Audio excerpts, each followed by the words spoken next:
Coucou les filles, je suis trop contente de vous retrouver parce qu'aujourd'hui je vais vous parler des 23 règles que j'ai appris pendant mes 23 années de vie et j'avais trop envie de vous partager ça parce que moi c'est des règles que j'ai adoptées au quotidien et que vraiment j'ai appris au fil de mes 23 années de vie et je suis trop contente de vous les partager aujourd'hui. J'ai tout noté sur une feuille comme ça je suis sûre de ne rien oublier. La première règle c'est que certains de vos amis vous jalousent sans même que vous le sachiez. Et ces mêmes amis ne veulent pas vous voir réussir. C'est-à-dire qu'il y a beaucoup d'amis que vous allez croire comme des vrais amis qui vont vous soutenir, etc. dans vos projets, mais qui en réalité ne vont jamais être là pour vous encourager, etc.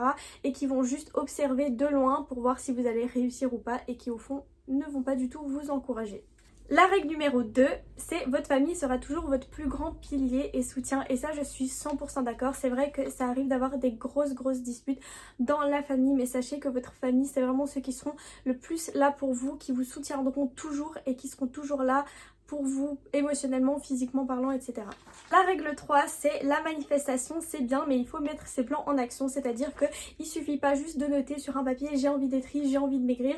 Si vous ne faites rien pour perdre du poids, si vous ne faites rien pour avancer dans votre vie, les choses ne vont pas tomber du ciel comme ça et vous n'allez pas devenir riche, mince, musclé, en couple avec quelqu'un d'autre si jamais vous ne mettez rien en action pour que vos plans se réalisent tout simplement.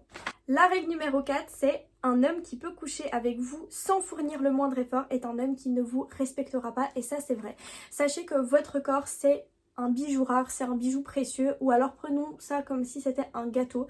Si jamais un homme peut vous avoir comme ça en claquant des doigts et que vous êtes juste un sac abordable chez H&M et pas un sac Hermès que tous les gens ne peuvent pas avoir, pourquoi est-ce qu'un homme vous respecterait alors que vous lui donnez tout comme ça immédiatement sans même qu'il doive fournir le moindre effort? Règle numéro 5, faites uniquement ce qui vous plaît et ce qui vous rend heureuse dans la vie. Sachez que vous finirez dans tous les cas par être critiqué et ça on s'en fout parce que si vous êtes critiqué pour quelque chose qui vous plaît, c'est toujours plus agréable que d'être critiqué pour quelque chose qui ne vous plaît pas. Règle numéro 7. Croyez aux actes, pas aux mots. Beaucoup d'hommes vont essayer de vous retourner le cerveau, etc. Et on dit souvent que les femmes tombent amoureuses de ce qu'elles entendent et pas de ce qu'elles voient. Mais les filles, arrêtez de croire aux mots, il faut croire aux actes. Si un homme ne fait aucun acte pour vous prouver qu'il vous aime, c'est qu'il vous aime pas. Peu importe ce qu'il vous dit, il ne vous aime pas. Règle numéro 8, être amoureuse de quelqu'un et aimer quelqu'un, c'est deux choses totalement différentes. Et d'ailleurs, je vais en faire une vidéo à part où je vais en débattre avec ma meilleure amie parce que pour moi, c'est deux choses totalement différentes et voilà. Règle numéro 9, les hommes que vous fréquentez sont le reflet de leur père. Et c'est 100% vrai. Si vous vous demandez, oh, vous rencontrez un homme et vous avez envie de savoir quel genre d'homme c'est, regardez son père, regardez ses amis. Je n'ai que ça à dire. La règle numéro 10. La santé mentale peut vraiment affecter votre physique et c'est 100% vrai. C'est-à-dire que si vous allez vous pousser à bout mentalement, que vous allez cautionner des relations amoureuses toxiques pour vous, que vous allez rester dans un travail qui est toxique pour vous, que vous allez vraiment en venir au stade où vous n'en pouvez plus, ça va se refléter sur votre physique, vous serez moins jolie, vous serez fatigué physiquement, vous allez avoir des problèmes physiques, etc. Et c'est vraiment pas du tout le but. Prenez soin de votre santé mentale pour que votre santé physique suive. La règle numéro 11, les frères et sœurs ne grandissent pas avec la même famille et avec les mêmes parents. C'est-à-dire que en fonction de la place qu'on a, est-ce qu'on est la grande sœur, la petite sœur, quelle tranche d'âge, est-ce qu'on a de différence, etc. Les parents ne sont pas identiques avec les deux enfants. Et les deux enfants peuvent grandir dans deux familles totalement différentes, même s'ils grandissent dans la même famille, ils peuvent avoir des perspectives totalement différentes de la vie qu'ils ont eue quand ils ont grandi et c'est très important d'en tenir compte parce que c'est pas parce que ton frère a grandi comme ça, c'est pas parce que ton frère ou ta sœur est comme ça que toi aussi tu peux être comme ça, peut-être que toi tu as vécu dans une famille que tu voyais différemment que ce que tes frères et sœurs voyaient et c'est ok. La règle numéro 12 c'est avant de vouloir se mettre en couple avec quelqu'un, il faut apprendre à être seul. Et ça, c'est une de mes règles préférées, les filles. Si vous n'arrivez pas à être seule, ça ne sert à rien de se mettre en couple avec quelqu'un parce que ça ne va rien vous apporter de positif. Parce que dès que cette personne va partir, ça va vous laisser un vide en vous. Et en fait, tout simplement, vous allez de nouveau vous sentir seule. Et est-ce que c'est vraiment le but? Je ne pense pas. La règle numéro 13, et c'est je pense que c'est ma préférée, on ne choisit pas sa famille à part son mari. Vous n'allez pas choisir vos parents, vous ne choisissez pas vos frères et sœurs, vous ne choisirez pas vos enfants parce que ça c'est le fruit du hasard. La seule personne que vous pouvez choisir dans votre vie comme famille, c'est votre mari. Votre mari, c'est votre seule famille où vous pouvez choisir qui y sera plus tard. Pas vos enfants, pas vos parents, pas vos grands-parents, pas vos frères et sœurs, pas vos nièces, pas vos oncles, rien. Votre mari est le seul que vous allez choisir. C'est-à-dire que si vous choisissez un mari incapable et qui va vous rendre malheureuse jusqu'à la fin de votre vie, c'est vous qui aurez fait ce choix. C'est pas le fruit du hasard. Vous avez choisi ce mari-là. Alors, si vous choisissez un mari avec lequel vous allez rester pendant les 40 années à suivre, choisissez très bien votre mari, les filles. Règle numéro 14, les études ne vont pas vous rendre riche, mais elles vont vous enrichir émotionnellement et mentalement parlant. Et ça, c'est 100% vrai. C'est-à-dire que si vous avez comme projet l'entrepreneuriat, etc., les longues études, ben, je suis désolée, mais je vais peut-être me prendre tous les parents à dos, mais les études ne vont pas faire de vous quelqu'un de riche. Par contre, elles vont vous enrichir au niveau culturellement parlant, mentalement, etc. Et vous allez être une personne beaucoup plus réfléchie. Et ça, par contre, c'est extrêmement important de pouvoir bien s'exprimer, sans faute d'orthographe, etc. lorsqu'on écrit, etc. Ça peut toujours servir, mais effectivement, les longues études, ça va pas faire de vous quelqu'un de riche.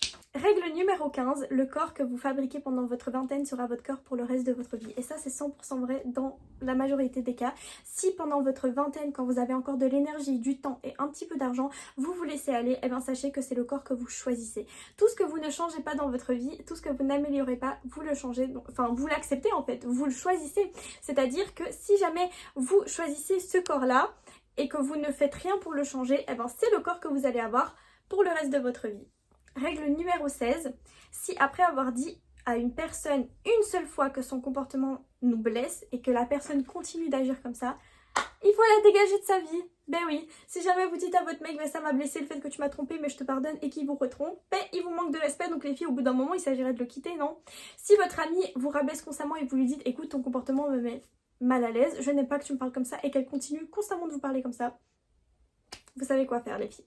Règle numéro 17, si tu continues à être fainéante et procrastiner, ta vie sera la même dans 10 ans que à l'heure actuelle. Et c'est totalement vrai parce que si vous ne prenez jamais de décision, si vous procrastinez, oh mais je le ferai demain, oh mais je le ferai demain, les filles, demain, ce sera dans 10 ans. Et si jamais vous ne le faites pas maintenant, si jamais vous ne commencez pas maintenant, si jamais tout le temps vous procrastinez, votre vie ressemblera exactement à la même chose qu'elle ressemble maintenant et vous n'allez évoluer en rien. Donc si vous voulez changer votre vie, c'est maintenant que ça se passe. Règle numéro 18, supprime de ta vie les gens qui ne croient pas en toi et brisent tes rêves. Si vous avez des gens autour de vous qui sont tout le temps là à vous dire non mais ça c'est pas possible, ça c'est utopiste, t'es trop dans ton monde, ça n'arrivera pas, tu ne vas jamais réussir, etc. Eh ben juste bougez-les de votre vie parce que c'est des gens totalement toxiques qui vont juste vouloir vous attirer vers le bas parce que c'est des gens qui sont incapables de faire ce que vous faites et au fond ils sont jaloux de vous. Désolée. Règle numéro 19, l'homme que tu choisis est le reflet de ton amour envers toi-même. Et ça les filles, c'est tellement vrai.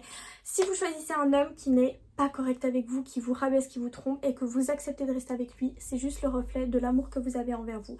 Plus vous allez vous aimer, plus vous allez vous respecter, plus vous allez avoir un homme à côté de vous qui est à votre échelle, à votre valeur.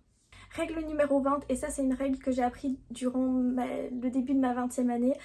C'est vraiment une règle qui me tient à cœur parce que je sais que j'ai eu énormément de culpabilité par rapport à ça, mais la règle c'est que tu as le droit de quitter la relation quand ce n'est pas assez. Parfois il ne faut pas que la personne vous trompe, vous frappe, vous fasse la pire des crasses, soyez très très toxique pour la quitter. Parfois il faut juste la quitter parce que bien c'est pas assez, parce que bien c'est pas suffisant, parce que parfois juste se comporter bien, parce que le mec te trompe pas, parce que le mec est sympa, ça fait pas de lui quelqu'un de bien pour toi. Peut-être que toi tu as besoin de plus et c'est ok et c'est normal et t'as le droit de quitter quelqu'un parce que tu ne te sens pas bien même si la personne ne t'a rien fait de mal, on va dire. Parce que parfois le manque d'effort c'est déjà quelque chose de trop pour certaines personnes et tu as le droit de quitter quelqu'un même si c'est quelqu'un de bien. La règle numéro 21, tu dois gagner ton propre argent pour avoir la liberté de partir et surtout encore plus en tant que femme. Je suis une femme qui est complètement contre le 50-50, je pense que ça je l'ai assez répété, mais les filles, je suis pour le fait d'être indépendante financièrement parlant. Regardez, mes parents m'ont toujours appris à avoir des jobs étudiants, à faire des grandes études, etc. pour que j'ai mon propre argent, pour que si un jour je suis avec un homme, il ne me menace jamais de... En fait, que je ne puisse pas partir parce que je n'ai pas mon argent, parce que je n'ai nulle part où aller. Les filles, gagnez toujours votre argent, c'est très important. Soyez très indépendante financièrement parce qu'il ne faut jamais que vous soyez impressionné par l'argent d'un homme. Il ne faut jamais que vous restiez parce que vous n'avez pas de sous et parce que vous n'avez pas travaillé, etc. et que vous vous êtes reposé sur vos lauriers. Il faut avoir son argent pour pouvoir partir si un jour on ne se sent pas bien dans une situation. La règle numéro 22, être belle, ce n'est pas une question de physique, c'est une question d'énergie et je suis 100% d'accord.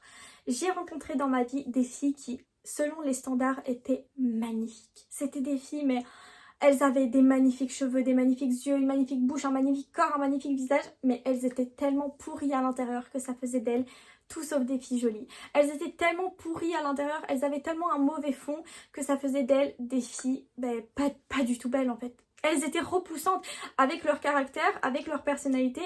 Elles étaient plus repoussantes qu'autre chose alors que physiquement elles étaient jolies. Et malheureusement les filles, je vous assure que être belle c'est plus une question d'énergie, c'est une question de personnalité plus que c'est une question de très physique. Et enfin les filles, la 23e règle la plus importante, vous ne trouverez jamais la bonne personne tant que vous ne serez pas la bonne personne. Et ça ne sert à rien de chercher à tout prix à combler un vide que vous avez en vous parce que vous n'avez pas envie d'être seule, parce que vous avez envie de trouver la bonne personne pour vous, mais vous n'êtes pas encore la bonne personne pour vous-même. Alors comment vous voulez déjà chercher une bonne personne pour vous alors que vous n'êtes même pas encore la bonne version de vous-même? Prenez le temps de vous instruire, prenez le temps de vous guérir, prenez le temps de devenir la meilleure version de vous-même pour attirer la meilleure version de vous-même. Enfin, d'un homme en fait, pour attirer la meilleure version d'un homme. C'est-à-dire que si jamais vous recherchez un type d'homme, mais que vous n'êtes pas encore la meilleure version de vous-même, et cette version n'attire pas ce genre d'homme. En fait, vous allez attirer dans la vie pas ce que vous voulez, mais ce que vous êtes. Vous allez attirer dans la vie seulement ce que vous êtes, pas ce que vous voulez. Si je veux un homme galant, etc., mais qu'à côté de ça, je suis une fille pas du tout féminine, comment je vais faire pour attirer un homme 100% masculin qui recherche une fille féminine? Dans la vie, on attire ce qu'on est, pas ce qu'on aimerait. Alors, si tu veux attirer un style de personne, il faut que tu deviennes le style de femme par qui ce genre d'homme est attiré. Donc, avant de vouloir être avec quelqu'un, il faut que tu sois la meilleure version de toi-même pour que le jour où tu sois avec quelqu'un, cette personne, elle soit avec la meilleure version de toi-même et que tu n'aies rien à te reprocher et que tu sois déjà complète. Tu ne cherches pas ta moitié. Tu n'es pas la moitié de quelque chose. Tu es une unité qui va s'assembler avec une autre unité. Donc voilà les filles, c'était la fin de ma vidéo. J'espère qu'elle vous a plu. N'hésitez pas à me dire en commentaire ce que vous en avez pensé. Ça m'a fait trop plaisir évidemment encore une fois de poster une vidéo. J'espère que mes vidéos vous plaisent. Et n'hésitez pas à me dire quel genre de vidéo vous voulez encore voir sur cette chaîne YouTube. Et voilà, je vous fais de gros bisous. Et j'espère que tout ira bien pour vous. Et n'hésitez pas à me dire en commentaire quelles sont les règles que vous avez appris et qui vous ont aidé dans votre vie. Bisous!